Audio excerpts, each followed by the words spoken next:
Welcome to Divorcing Strong, the podcast that pulls no punches when it comes to divorce. I'm Becky Sampson, better known as Bulldog Becky Brockovich, and I'm here to give you the straight talk, the strategies, and the subpoena secrets you won't hear anywhere else. With expert guests and proven advice, you'll learn your rights, your options, and gain your power that encourages a fair and equitable outcome. Divorce doesn't have to break you. It can build you. Let's get to it. All right, imagine walking into a maximum security prison and entering concrete room with no windows in front of you. There are 15 cages.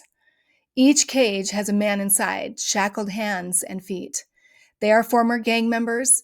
Each of them have killed another human being. These are your students, and your job is to teach them how to stop fights, arguments, and violence in the prison. That is one of the many incredible assignments my guest has taken on his long career as a lawyer and peacemaker.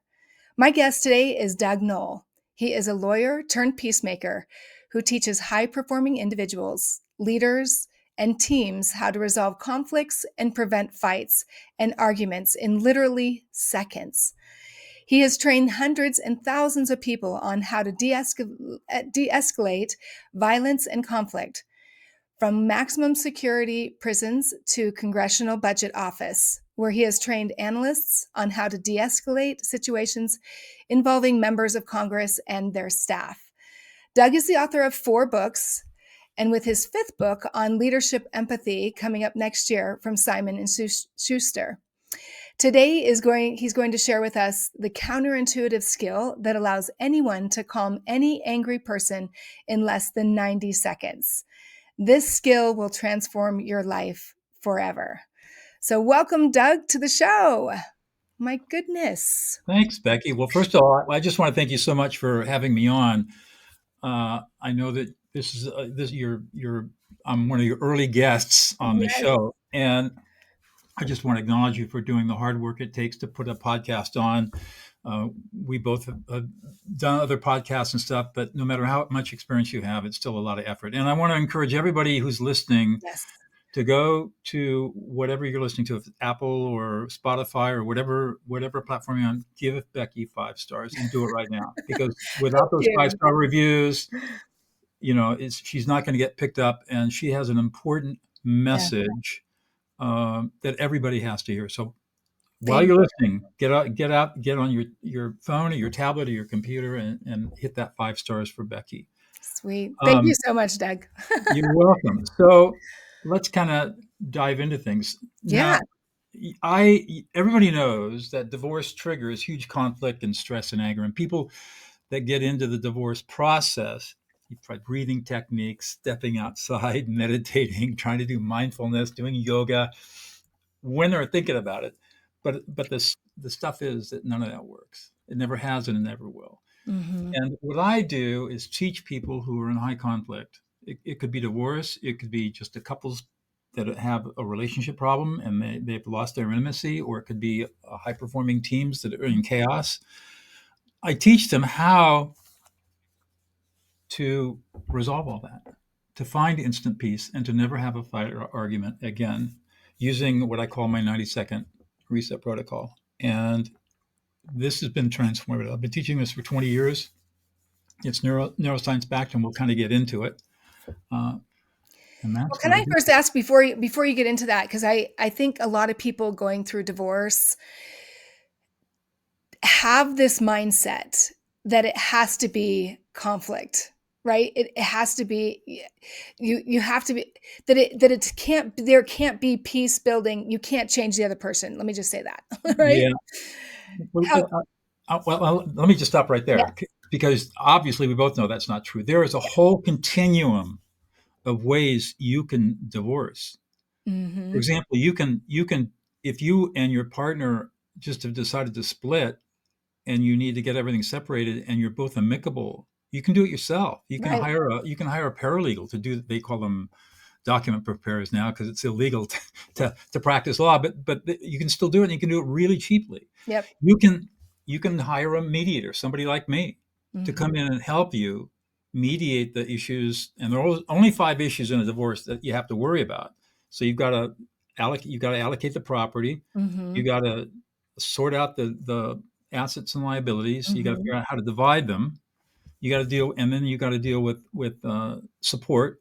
Could be spousal support, child support, and Mm-hmm. then you've got to work out a parenting plan if you got children. That's Mm-hmm. it. That's all you have to do. Mm-hmm. Well, it sounds like it can be really complicated, but you can mediate. You can engage in collaborative law practice, and Yeah, that's where and you. that's what people don't know, that they don't know when they're first starting in the divorce even, That's and right. I You as a strategist, I say that too, there are options out there, you do and so I not have appreciate. to get adversarial with this, Exactly. Yep. and to the degree that you can tamp down the anger and the hurt and the betrayal and the feeling of abandonment and the loss, um, and engage in a more collaborative process, the better off you are. I'll Mhm. just give you just in dollars and cents. Yeah. Um, to mediate a divorce, where I live in Central California, you can mediate it for $5,000 or $10,000. If you use collaborative law, it probably costs you $20,000. If you go full on litigation, $200 to $300,000. Wow, so first of all, that's California rates. That's California. Right. So I was gonna say, there are, and that's scary alone for people that are thinking about divorce, and especially from somebody that does not, let's say that they're the financially disadvantaged one. Um, Right. how would you recommend even navigating through that? Like looking at those numbers, going, well, what if we don't have even $5,000 to $10,000 to mediate? Like, Uh, then you're going to have to find. I mean, it's hard. It's tough because if you're not on speaking terms with your ex or your soon-to-be ex, and you guys are fighting and arguing, you're in deep trouble. yeah. And my recommendation is don't fight. I mean, whatever it takes to get out from the relationship and protect the children Hmm. and make sure the children are cared for.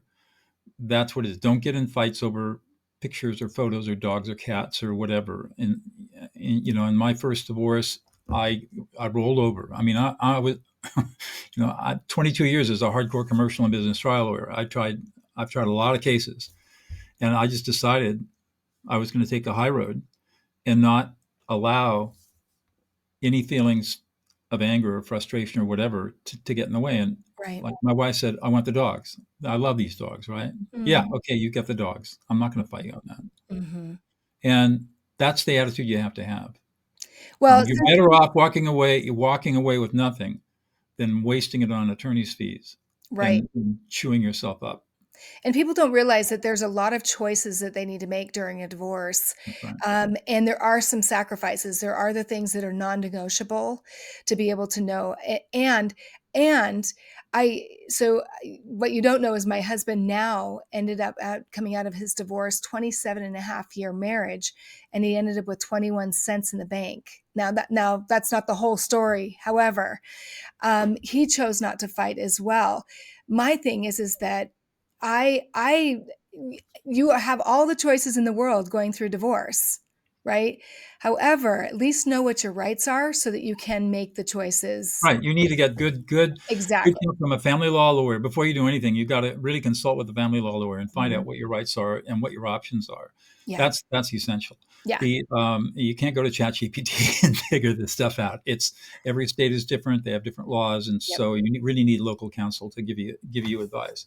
But Yeah. at the end of the day, the legal system is adversarial for a reason, Uh-huh. and it is ill suited for dealing with personal relationships. Hmm. And yet it's the only system we have. It's the system of last resort, and Right. it's the only system we have.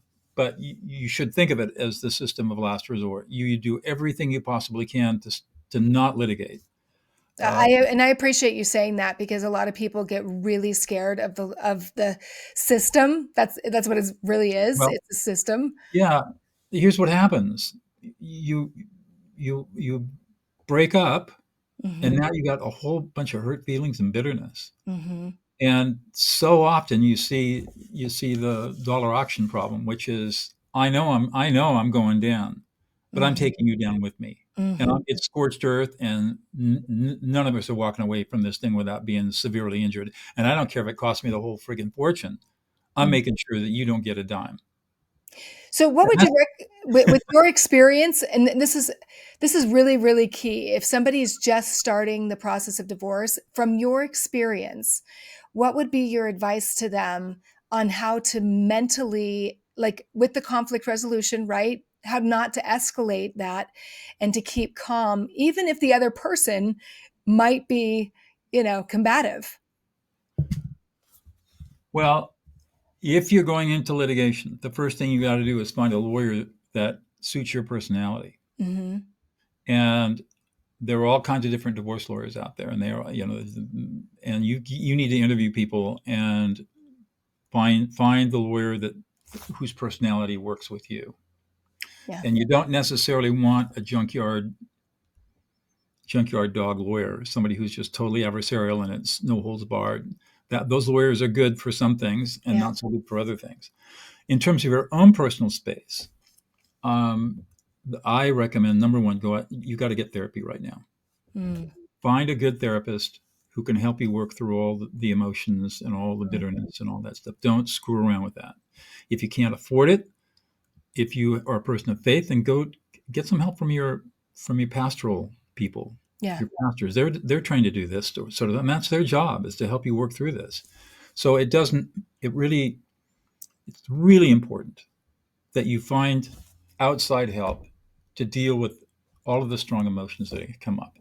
And then as you go through the process, you're obviously going to get triggered. There are going to be times when you're supremely angry and furious. You're going to feel betrayed and abandoned and rejected. You're going to feel lost and hopeless and despair and miserable. And you're going to be anxious and worried. And you're going to be disgusted. And at times you're going to be disrespected and be insulted. All this it's going to happen. Trade. Yep. It is going to happen. So the way you deal with that is you learn how to name the emotions that you're feeling in the moment. This is part of what I teach. Brain scanning studies show that when you label your emotions, this is called self-affect labeling, A-F-F-E-C-T. When you engage in self-affect labeling, you immediately calm the emotional centers of the brain related to negative emotions, and you activate a part of the brain called the right ventrolateral prefrontal cortex, which is part of your executive function, your thinking brain. It's very simple. You simply say, I'm angry. I'm frustrated. I feel really anxious. I'm worried. I'm terrified. I'm so pissed off I could put my foot through a wall. I feel completely abandoned, betrayed, and rejected, and I'm alone. And I'm miserable and depressed and upset and stressed. And I'm embarrassed and humiliated. I have to tell my family that I was a failure in a relationship. These are the kinds of things you need to tell yourself. And later on, we can talk about how you use this on other people, like your ex or your children. But for starters, learn how to affect label your own emotions. Do you recommend that people write them down or just say them verbally? Either way. Yep. You can journal it. Journaling works fine. You can learn. You can go online, and there are all kinds of motion lists, emotional wheels, and all kinds of stuff. And if you don't have, most people don't have a really good working emotional vocabulary, so you can just take, if you just Google emotional wheel, all kinds of images will come up. Pick one you like, print it out big, and then whenever you're upset, just take a pencil and just check. I feel this, and say it to yourself. Just don't read it. You got to say it out loud and check the emotion. Well, I appreciate you bringing that up, because I think sometimes during divorce and I talk about this sometimes, is that the people that are supporting us and that are surrounding us and hear the stories over and over and hear all the drama that we're coming, they're like, you just need not feel what you're feeling. And I'm like, no. I'm feeling this anger. I'm feeling this betrayal for a reason. And if I don't address it, do you find that if people don't address it, it comes out somewhere else in their life? If you don't take care of this stuff, it's going to manifest in your physical well-being and mental health. The other thing you have to expect, though, is because your family and friends have not been trained by me. They should be. They should all be trained by me. But because they haven't, they don't know how to listen to you. Yeah. And you're going to repeat your story over and over again because you want to be heard and validated. You're really looking to have your emotions validated. They can't do that for you. Yep. And what they're going to do is they're going to invalidate you, or they're going to give you unsolicited advice and try to fix you. And that's just going to make you even more angry. Yeah, and they're not trained, right? And they do tap out. They tap out. They're like, "I'm done." Because they aren't trained, Yeah. they get anxious around your anxiety, and Yeah. now you get into this emotional contagion, and everybody gets upset. Mhm. So you have to recognize that you have to accept that you do not have a good support system with you around you, probably. Mhm. If you are, good, but more likely than not, you do not have a good support system, and people are not going to be able to validate your emotions and support you as much as they may love you. Well, And and they don't have all the details either. I mean, I think that's that's right. one of the things that I mean, I think your suggestion of getting a therapist or somebody that is formally trained, or somebody that can listen and without because everybody gives you advice. I don't know if you had that experience when you went through the divorce, but People know better. everybody has an opinion about what to They- do, how to feel, what to, nobody gives me advice. They know better. Well, But I then will maybe tell that's what you, we need to do is we need to train people how to treat us during a divorce. But we are yeah, in such trauma that people are just like, oh my exactly. gosh, like I can't handle it Right. anymore. So in my divorce, which was non-contentious, Mhm, because I was not going to fight, and mhm, and I we started with we did marriage counseling, mhm, and when the marriage was over with, I stayed with the same therapist, and mm, he worked with me for a year mm. and really helped me put my head back together. Yeah. And I mean, it was really critical. So some people feel there's a stigma about getting help, but No, I and it's anything even with legal help, right? Like Right. there's just I'm a huge believer, probably one of the first things I tell people when they're just beginning the process of divorce or even considering it is your self-care is your number one That's right. priority. And then the number two priority is taking care of the kids, and Yes. there's going to be a huge blowback on the kids. Divorce is considered an adverse childhood experience. There are 9 adverse childhood experiences. If a child experiences 3 of these adverse childhood experiences while they're children, Mhm. then the likelihood of a good life outcome for them is very, very low. This is called the ACEs study out of San Diego County, California. And Mhm. if you don't believe me, just Google ACEs study and read the study, and you will be shocked. The Wow. researchers were shocked when they found out, made these correlations. So you've got to really protect the children, and Mhm. there's only so much you can do. Mhm. But one of the things you can do is learn how to de-escalate your children's emotions, because they're going to feel it all too. And you Mhm. learn how to label, oh, Susie, you're really sad, you're really mad, you're upset, you want to cry all the time, and Mhm. you're lonely, and you're confused, and you don't feel safe. Just words like that. Yeah. Instead of telling children not to feel anything, oh, don't be such a drama queen. Grow up, put your big girl panties on. Yep. Don't do that. That's called emotional invalidation. That's another adverse childhood experience. You Mhm. know, you can, and And then they scream even louder. well, of course they do, because they can't. We can get into a whole thing about child rearing, and how parents have to be emotional coaches for their children. But in Mhm. divorce, it becomes particularly critical Mhm. that you be an emotional coach for your children. And when you are that emotional coach for them, and you tell them what they're feeling, and you validate their emotional experiences, they'll come through this okay. If you don't, if you try to problem solve, or if you try to invalidate them or ignore them, you're going to destroy them, Mm. guaranteed. So And I've seen it so many times. so what do you recommend to parents that are going through that when they don't feel so I guess it goes back to what we were just talking about is getting the support they need so that they can come strong and be strong for their kids.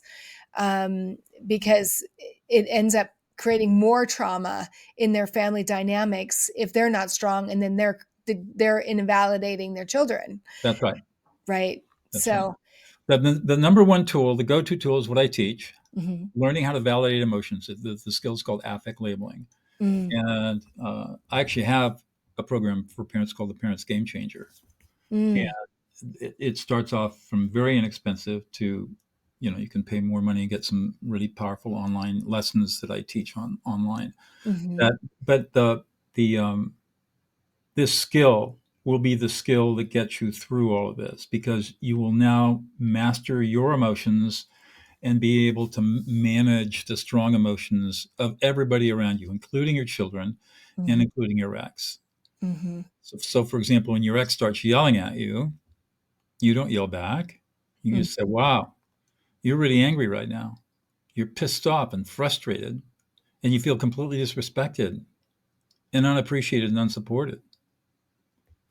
So, And so yeah, I have something to say about that because I wonder how many. One of the things that I read in your bio on LinkedIn is that not to listen to the words that they're saying, but correct. listen. Ignore the words. That's a mediator, right? Like that's Ignore the words. ignore the words. And so Mhm. many people get hung up on the words, especially in the court system and during the divorce.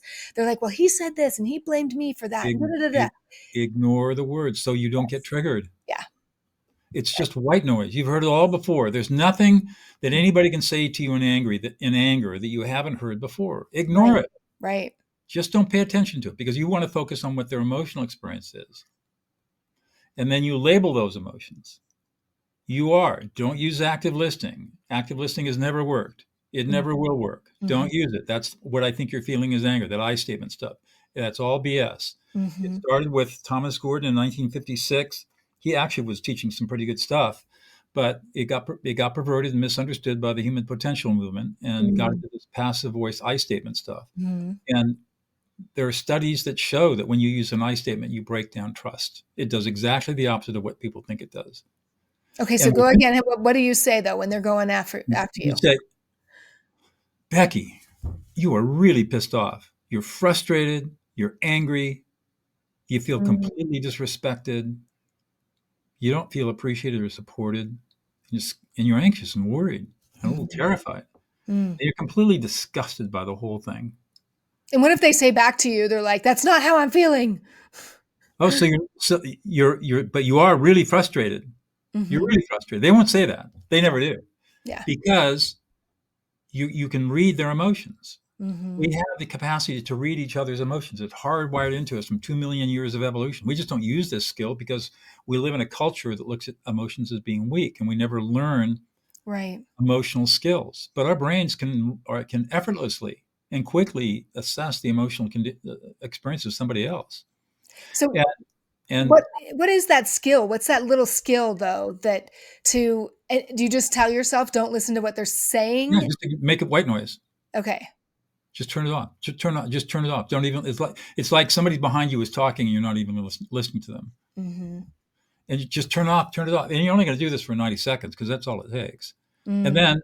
then so you ignore the words, you read the emotions. Mhm. And basically all you do to read the emotions is quiet your mind, empty Mhm. yourself of any thoughts, Breathe. breathe, take a little bit of a breath, and in a couple of seconds the emotions will start coming into your head, into Mm. your consciousness. And then you just reflect what you see. Do Now you do I you help think I help people in my training in coaching.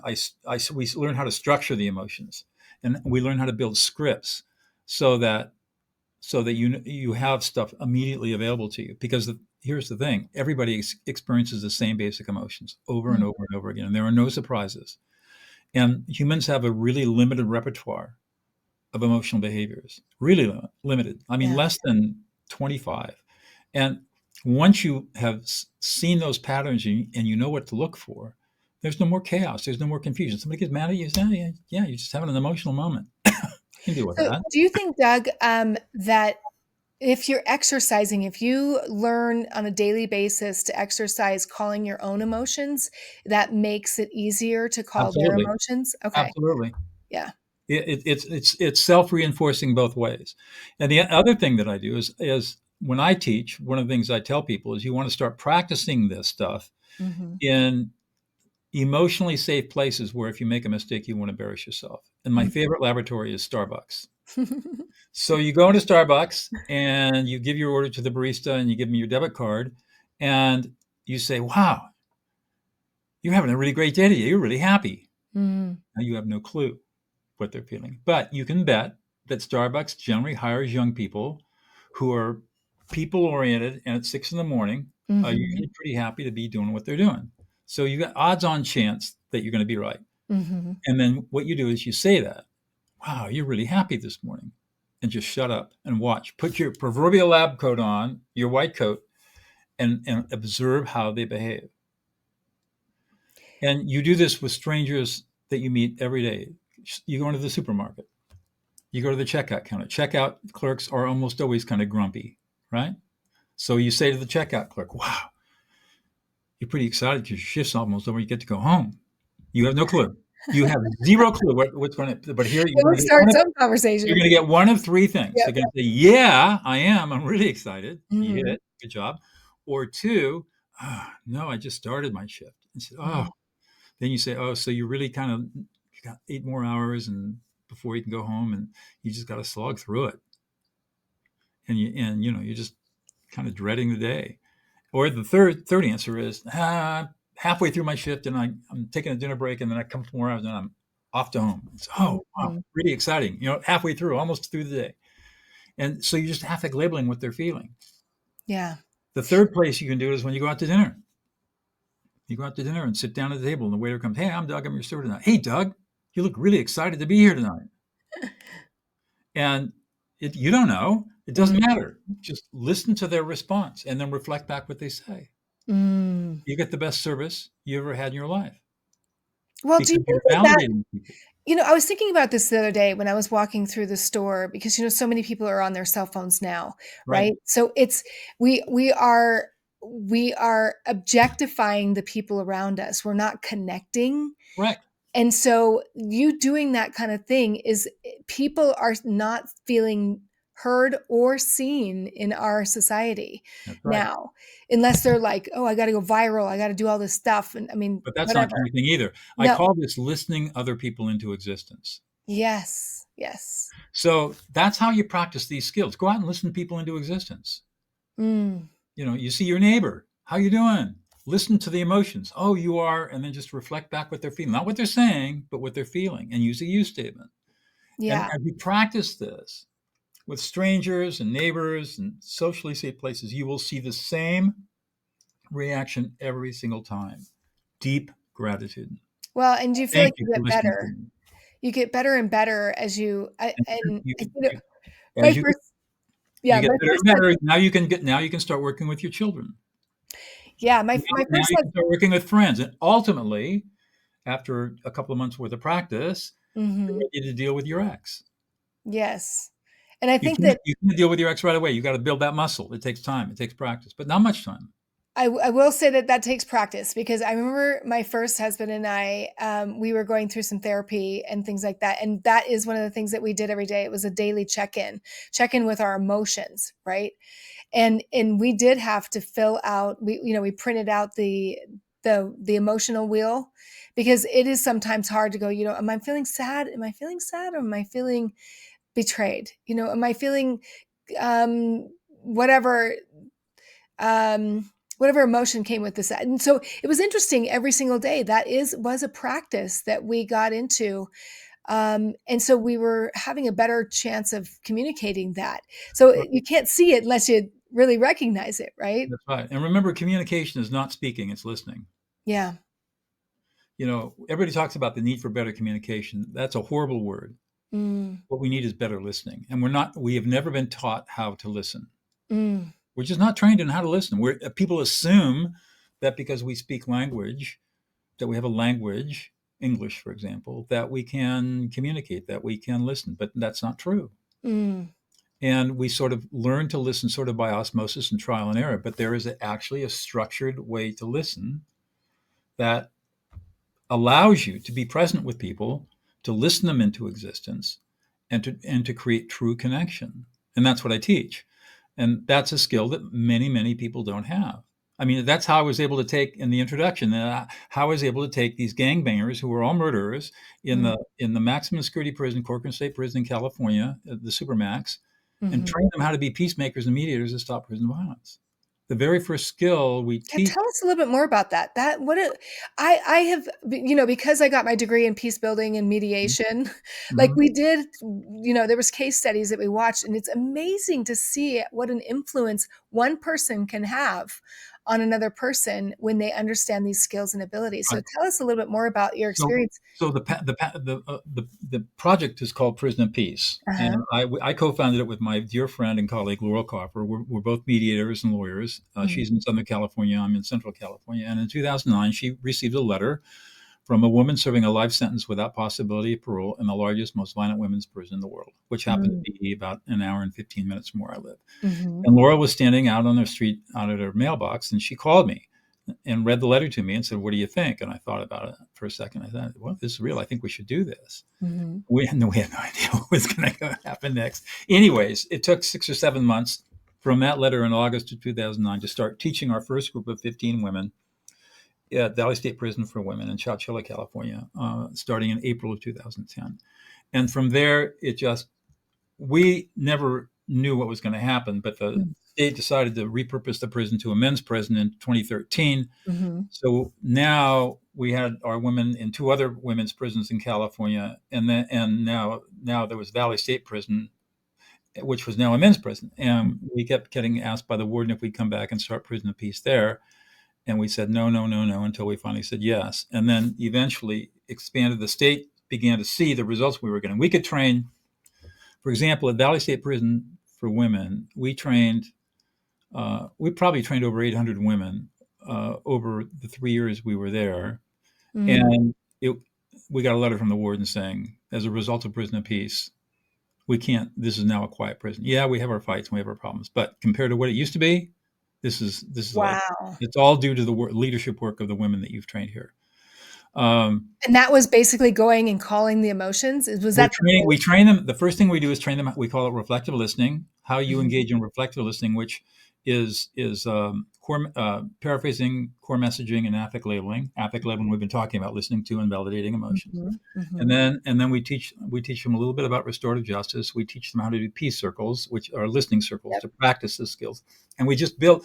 What we did is, this is not normal mediation training. When Laurel and I put this together, we were both professors at Pepperdine University School of Law at the Strauss Institute for Dispute Resolution. We're both experienced teachers, but we knew that working with this population, they did not have any kind of interpersonal skills. That's why they're in prison. Yep. So we had to teach them a whole bunch of interpersonal skills. And in the beginning, we used Robert Bolton's book, People Skills, which was published in 1973 and is still in print. And I strongly, even though it's old, it's still got a lot of really great stuff in it. And then from there, we slowly build up the skills that they need to mediate. And then we take them through a 3-day mediation training once we have their skills built up.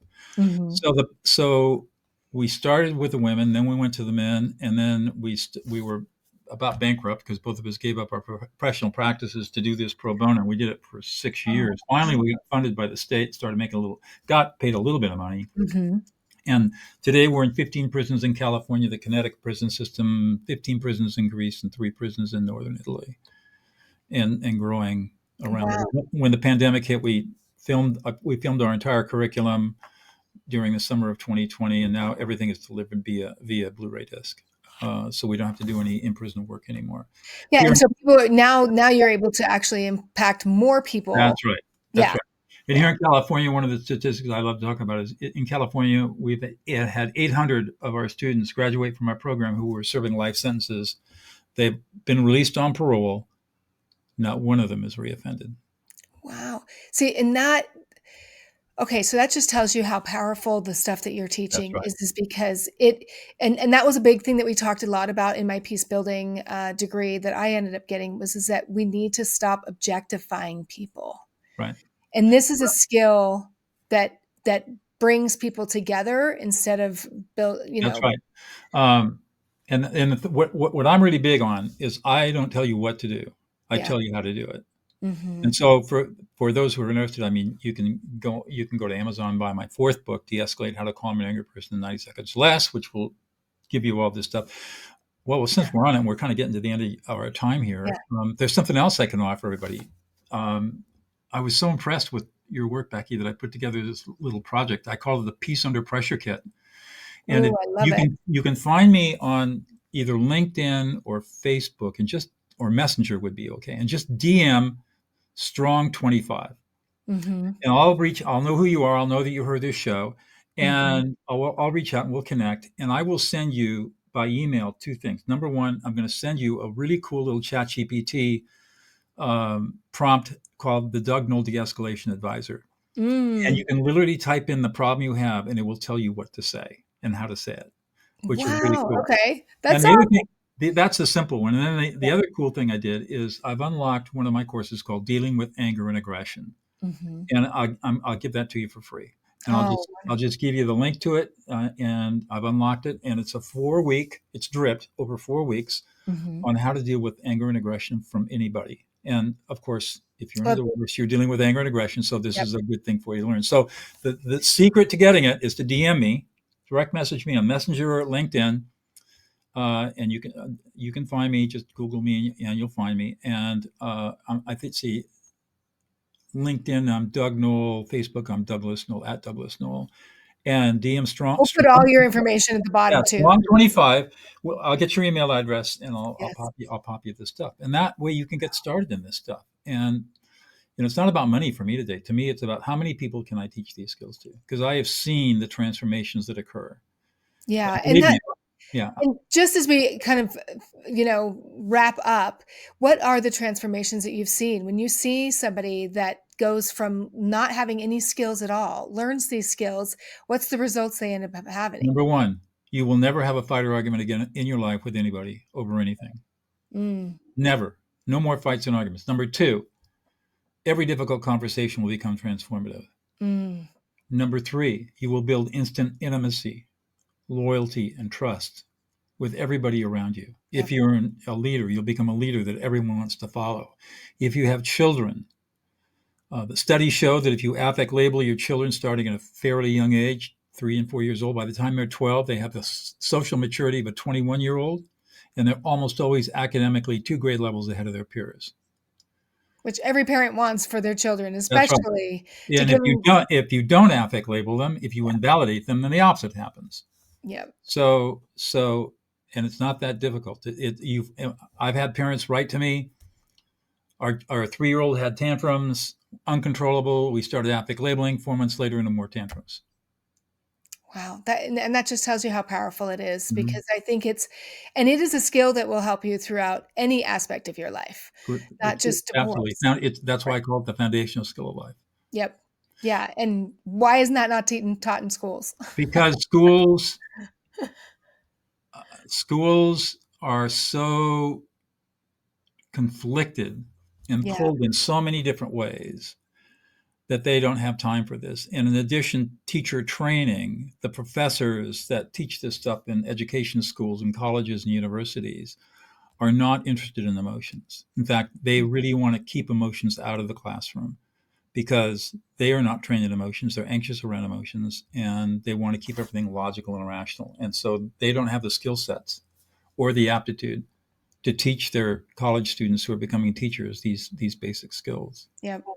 And I feel that the more we tap, I know for me, looking back when I was a young child, me not being able to express my feelings and my emotions and then having to stuff them and then go to addiction. Mine was a food addiction, right? I was going to something that was fixing that. And then it took me years and years and years to realize, man, if we could just teach the kids how to identify what I'm feeling right now. That's right. They wouldn't need to go to those other substances because they feel ignored. We're all mental illness. Well, let me say 98% of all mental illness is caused by emotional abuse. Wow. Think about that. And emotional abuse can be as benign as neglect, or it can be invalidation or other forms of abuse. But yeah, it's almost all emotional. There's very, very few children are born with brain dysfunction that causes them to have problems. It's almost all emotional. Yeah. ADHD, Asperger's, autism, it's all emotional. Well, and I think if we learn as a society to start connecting rather than disconnecting, and this is a beautiful opportunity for us to learn the skills and ability to connect, even when you're going through a divorce. So this is one of the things that I like to tell people is even if you're in high conflict with someone, and this last divorce was a very high conflict divorce. However, I chose me, chose to stay in a peaceful place towards him. And I chose to not let that ruin me because of the skills and abilities I was learning as I was getting my education in mediation, Right. because these are very, very valuable skills to be able to carry you throughout your whole entire life and your children's life. So thank you so much, Doug. Honestly, you're making, actually, you know what? I'm going to put to practice some of the things that you're doing here in the next couple of days, as we'll be out and about with people and with my sweet husband that I have now. Yeah, let me email me. Let me know. Tell me the stories, the Absolutely. Because I think you should do that. Do you have people like somewhere that they can write their stories, success stories of after they use? I don't have anything, but people can email me at Doug, D-O-U-G, at Doug Noll, DOUGNOLL.com. Awesome. And I'm a sole practitioner. I don't have an entourage. I don't have an army of people around me. I answer all my own emails. So email me. Tell me your stories. Or if you have questions, feel free to email me. I think that would be a great place, like a blog or something, for people to really see that this stuff works, because it does take courage. It takes courage to call it out and to feel and to say, look, this is how I'm feeling. Right. And it's okay to feel what you're feeling. That's Absolutely. So important to validate and give yourself that kind of grace. Absolutely. So thank you again for being on the show. Welcome, Becky. Thanks for listening to the Divorcing Strong podcast. This episode is sponsored by Only Subpoenas, where we make subpoenas simple, powerful, and 100% compliant. If you're having a hard time getting the information you need to settle for a fair and equitable divorce, let us help you. Whether you're an attorney or you're navigating divorce on your own, subpoenas can uncover the truth, secure the evidence you need, and level the playing field. To see how we can help, book an appointment by visiting our website at onlysubpoenas.com.